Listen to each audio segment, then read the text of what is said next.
Hi, everyone. Welcome to the Wicked Bee of the West YouTube channel. My name is Dr. Stephanie Diana Eubank, and I am talking to you today about a concept of quiet quitting that people keep forgetting about. I was reading a really interesting Forbes article, which I've tagged in my blog, uh, and it pointed out the fact that statistically speaking, top performers and high performing workers, especially those who are willing to jump in and work a lot of paid or unpaid overtime, devalue themselves and make it to where they are statistically less likely to be promoted, not just into leadership roles, but promoted in general or to be given raises. Basically, by being really good at your job, you tend to solidify yourself in that role. And the more you jump in thinking you're being a team player, the more you're making it to where leadership doesn't want to promote you because they'd have to hire two or more people to take your role over. So this has actually created a vibe in the workplace of it's not worth it to overperform. It's not worth it to do a good enough job just because leadership is not rewarding properly, which means that we really need to look at both in-person and remote work with regards to how companies are showing appreciation for that work. We don't necessarily need to make it to where in order to get a raise, you have to have a promotion into a leadership role. There can be value in staying in the position that you're happy doing. But that means that companies need to start looking at those top performers and start rewarding them more with better pay, better benefits, etc., ways that you can better compensate them. Also, offering more remote opportunities is another option. Having this specific way to look at it helps reduce quiet quitting.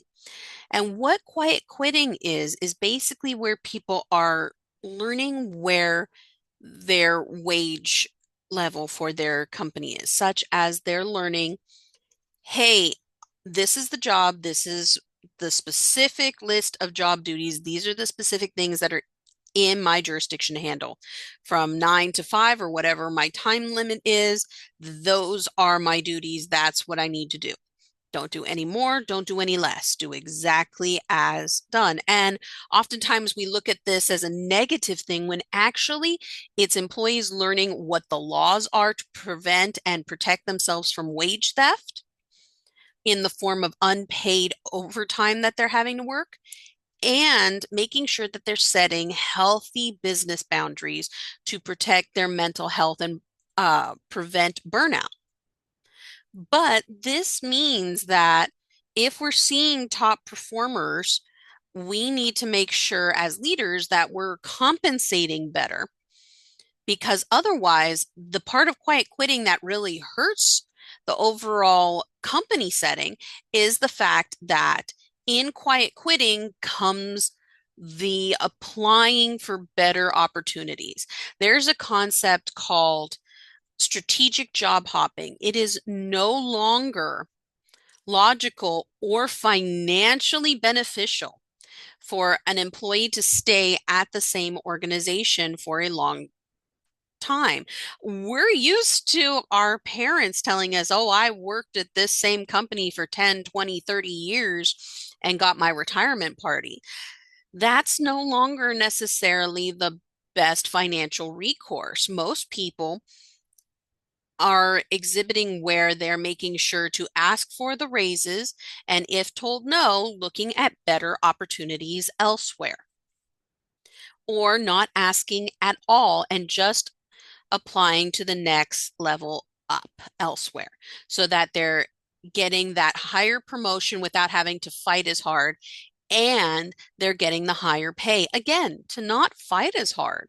And this is making it to where we're seeing a cyclical industry in all industries of business. And we're also making it to where employees do not feel engaged in the work. And this is what quiet quitting is. And again, employees aren't leaving companies. they're leaving leaders. So we have to wake up and think about what's in the best interest of our workforce to better foster the better interest of what's best for our companies in the long term. And this means learning to show appreciation to our hard workers. That's all I have for you today. So if you like this content, please like and subscribe. Also, follow for more. And if you'd like this information, I have my business consulting agency, Wikipedia of the West. So, again, remember remote work, it's here to stay.